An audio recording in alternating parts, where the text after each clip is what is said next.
اور روس جیسی سپر پاور نے حملہ کیا تھا، تو میرے جیسے گئے گزرے مسلمان پر بھی یہ فرض عائد ہوتا تھا کہ میں اس جہاد کے اندر حصہ لوں اور جو کچھ مجھ سے بن پڑے وہ میں کروں۔ تو قابض تو آج بھی ہے، پھر امریکی فوج وہاں موجود ہے، تو آپ آج بھی جہاد کو سپورٹ کرتے ہیں؟ جی میں جہاد کو سپورٹ کرتا ہوں، میں سمجھتا ہوں، اور امریکی شکست کھا چکے ہیں ماشاءاللہ، اب تو وہ بچا نہیں ہے کچھ اس میں۔ 8-9 سال ہو گئے ہیں، 26 ملکوں کی فوجیں، نیٹو جس کو کہتے ہیں، 14 نان نیٹو الائز امریکہ کے 40 ملک کس سے لڑ رہے ہیں؟ نہتے بے سر و سامان لوگوں سے۔ 9 سال گزر گئے، نہ اسامہ بن لادن کا کچھ بگاڑ سکے، نہ ملا عمر کا کچھ بگاڑ سکے، اور اب خود کہتے ہیں کہ ہمیں وہاں سے پاکستان آ جانا چاہیے کیونکہ ملا عمر یہاں آ گیا ہے، القاعدہ ساری یہاں آ گئی، شکست تو ہو چکی ہے نا ان کو۔ لیکن ابھی وہ کہا یہ جا رہا ہے کہ پاکستانی فوج ان گروپس کا خاتمہ کرے کیونکہ یہاں پناہ گاہیں ہیں، وہ لوگ وہاں لڑتے بھی ہیں اور یہاں آ کر پناہ بھی لے لیتے ہیں، تو پھر آپ تو کہہ رہے ہیں جہاد کو سپورٹ کرنا چاہیے، پھر یہ پالیسی تو ہماری غلط ہو گئی، درست بات کون سی ہے؟ نہیں، پالیسی تو جس نے جو بنائی ہے وہ اپنی پالیسی کے بارے میں خود بات کرے گا، لیکن یہ کہ یہ جو کہا جاتا ہے کہ افغان جو ہیں یا طالبان ہیں یا پختون جس کو وہ کہتے ہیں، بیلٹ ہے پوری، یہ انسرجنسی کا لفظ اس طرح استعمال کی جاتی ہے، جبکہ وہ کہتے ہیں کہ ہم ریزسٹنس کر رہے ہیں، ہماری حکومت ہم سے چھین لی گئی ہے، ہمارے ملک میں غیر ملکی فوجیں آ گئی ہیں، فورن ٹروپس نے ڈیرے ڈالے ہوئے ہیں، ہم مزاحمت کی جنگ لڑ رہے ہیں، اپنی آزادی کی، خود مختاری کی، سب کو سپورٹ کرنا چاہیے۔ طالبان کو سپورٹ کرتے ہیں؟ طالبان کی حکومت غلط طریقے سے برطرف کی گئی ہے، کوئی مجھے بتائے نا صحیح طریقہ کیسے ہو سکتا ہے؟ طالبان کی حکومت کو پاکستان کی مدد سے امریکہ نے تہس نہس کر دیا، کوئی جسٹیفیکیشن ہے؟ کوئی انٹرنیشنل لا ہے ایسا؟ کوئی طریقہ واردات ہے ایسا؟ آپ سپورٹر ہیں طالبان میں کے؟ تو 101% سپورٹ، میں حق اور سچ کا سپورٹر ہوں۔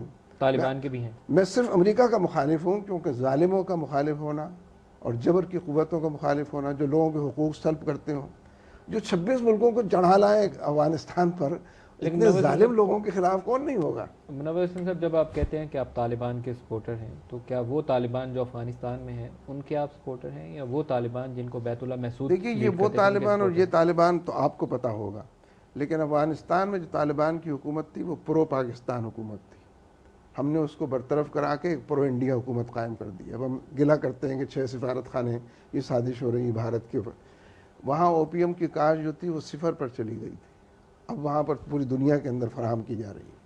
وہاں لا اینڈ آرڈر کی سچویشن 100% کنٹرول میں تھی، جتنے وار لارڈز تھے سب سے انہوں نے اسلحہ لے لیا تھا، اور یہ جو پورا بارڈر افغانستان پاکستان کا، ایک سپاہی نہیں تھا on both sides of the border, کوئی پاکستان کا افغانستان۔ اب وہاں پر جناب 1 لاکھ فوجی تو پاکستان کے لگے ہوئے ہیں، اور پھر بھی انسرجنسی۔ منور حسین صاحب، لیکن جماعت کے اندر بھی بہت سے لوگ تفریق کرتے ہیں ان طالبان کی جو افغانستان میں ہیں اور ان طالبان سے جو پاکستان کے اندر ہیں۔ آپ اگر جماعت کو مجھ سے زیادہ جانتے ہیں تو آپ انٹرویو دے کے ادھر آ کے بیٹھ جائیں، میں ادھر سے آپ سے سوالات کرتا ہوں۔ آپ کا خیال ہے کہ کوئی فرق نہیں ہے؟ نہیں، میں آپ کے خیال کی بات کر رہا ہوں نا۔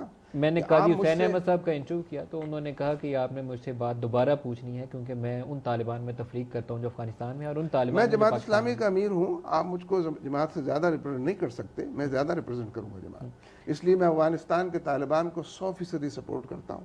وہ پرو پاکستان تھے، وہ پرو پیس تھے، اور انہوں نے اوپیم کی کاشت 0 کر دی تھی۔ آج حالات آپ دیکھ لیں گے کیا ہے۔ اگر سید منور حسین صاحب، اگر آپ کہہ رہے ہیں کہ تفریق کوئی نہیں ہے، پھر تو بیت اللہ محسود بھی ٹھیک راہ پہ تھے۔ مجھے نہیں پتا کون ہے بیت اللہ، یہ تو ہماری آرمی سے پوچھیں آپ، انہوں نے جو گروپس بنائے ہیں ان سے پوچھیں کس کو قتل کرتے ہیں، کس کو زندہ رکھتے ہیں۔ بیت اللہ محسود تو بہت عرصے زندہ رہا، امریکن ڈرون طیارے دیکھ نہیں پا رہے تھے اس کو کیا، اور یہ کہتے دیکھیں نا کانٹرڈکشنز آپ دیکھیں۔ انہوں نے کہا کہ ہم نے انفارمیشن فراہم کی تھی، امریکن نے ڈرون طیارے سے حملہ کیا، اب تک یہ کہتے تھے کہ ڈرون طیارے ہماری مرضی کے بغیر کام کرتے ہیں، اب انہوں نے تسلیم کر لیا۔ میں کہتا ہوں بھارت کے طیارے اگر پاکستان میں آ کر ہمارے سارے قاتلوں، چوروں، لٹیروں کو ختم کر دیں تب بھی وہ حملہ غلط ہوگا، اس لیے کہ ہماری آزادی اور خود مختاری پر حملہ ہوگا۔ لہذا امریکی طیارے 1000 بیت المحسود کو قتل کر دیں وہ بالکل غلط ہوگا، اس لیے کہ یہ ہماری آزادی پر بنیادی طور پر حملہ ہے۔ جو پالیسی صوفی محمد صاحب اور مولانا فضل اللہ صاحب پروموٹ کرتے رہے مالاکنڈ یا سوات میں، ان کے بارے میں آپ کا کیا خیال؟ کیا پالیسی بتائیں ذرا؟ وہ بیسیکلی تو آپ اسٹیٹ کی پوزیشن کو چیلنج کر رہے ہیں، اس نظام کو جو رائج ہے ملک کے اندر، اس سے ہٹ کر ایک پیرلل سسٹم پروموٹ کرنے کی بات ہو رہی ہے۔